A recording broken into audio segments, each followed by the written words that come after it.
Bonsoir à tous, bienvenue dans le JDE, le journal de l'économie. Aujourd'hui, je vous emmène à la découverte d'une entreprise de pointe très spécialisée, implantée notamment en Seine-Maritime.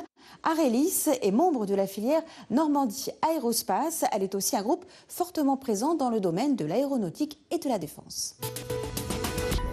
Nous sommes ici sur l'un des 5 sites français d'Arelis, à Saint-Aubin-les-Elbeuf, où sur près de 2700 mètres carrés, l'activité principale est orientée vers la conception et l'industrialisation de produits et d'équipements électroniques. Ici, on conçoit et on réalise surtout des prototypes et des petites séries. Ce site, leader en recherche et développement dans son domaine, emploie 46 personnes, dont 20 ingénieurs, réalise près de 6,5 millions d'euros de chiffre d'affaires, avec un carnet de commandes rempli pour les 3 années à venir. Ce dynamisme serait en fait le résultat d'une stratégie industrielle qui permet de réinternaliser une partie de la fabrication.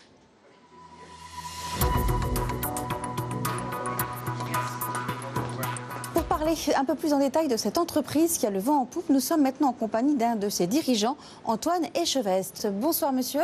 Bonjour. Merci de nous recevoir. Première question pour clarifier un peu les choses, qu'est-ce qu'on fabrique ici concrètement ? Alors aujourd'hui, ici, on est sur un bureau d'études en produits électroniques.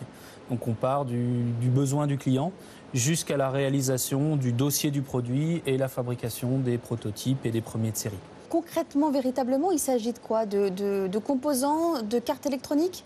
Ce sont des choses qui vont aller dans les antennes, dans les émetteurs de télévision ? Alors on travaille sur plusieurs domaines. On travaille notamment sur l'ARF et l'hyperfréquence. Donc là, c'est tout ce qui est radar. On travaille aussi dans la conversion d'énergie, donc c'est les alimentations, pour tout ce qui a alimenté en fait. Et on fait aussi du test et de la mesure, donc là c'est des bancs de test pour de la production. Pourquoi s'être implanté ici ? Pourquoi votre groupe avait-il choisi la Normandie à l'époque ? Alors pourquoi la Normandie ? C'était la proximité de nos clients historiques. Donc en Normandie, c'est comme un peu le bassin de l'aéronautique, avec notamment Vernon. On a aussi Rouen avec Thales. Et on s'est dit, pourquoi pas se mettre au plus près de nos clients. Vous venez de reprendre dernièrement une entreprise, Thomson. Pour quelle raison ? C'est dans une stratégie aussi de développement ? Aujourd'hui, l'acquisition de Thomson, c'est un peu la stratégie, c'est qu'on s'aperçoit que l'Europe aujourd'hui c'est un peu saturé et on se dit qu'il faut qu'on aille un peu plus à l'export pour arriver à vivre, on va dire, et à continuer à travailler. Donc Thomson, c'est 90% d'export, donc c'est vraiment une ouverture au monde en fait. Justement, on parlait d'export il y a quelques instants. Vous venez de signer un partenariat avec la Russie. Il s'agit de quoi exactement ? En fait, c'est un marché pour installer la TNT sur le territoire russe. Donc aujourd'hui, en Europe, c'est bien implanté.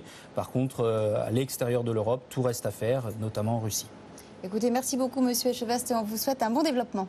Merci à vous. Nous voici donc au cœur d'un des ateliers d'Arelis, où ici on fabrique des tas de cartes électroniques. Alors pour en parler, nous rejoignons un des ingénieurs qui va nous expliquer comment cela fonctionne. Qu'est-ce que vous faites concrètement ? Bonjour, là je suis en train de vérifier la tension de sortie de cette carte électronique. Et ça sert à quoi ? En fin de compte, c'est une électronique qui va, à partir du panneau solaire, chercher à charger une batterie. Donc je vérifie qu'on a bien la tension de charge batterie en sortie de cette carte. Et ça, c'est important pour le fonctionnement de ces cartes. Ah, tout à fait. Parce que le but primaire de cette application, c'est de charger une batterie et donc de pouvoir puiser l'énergie solaire qui provient du panneau.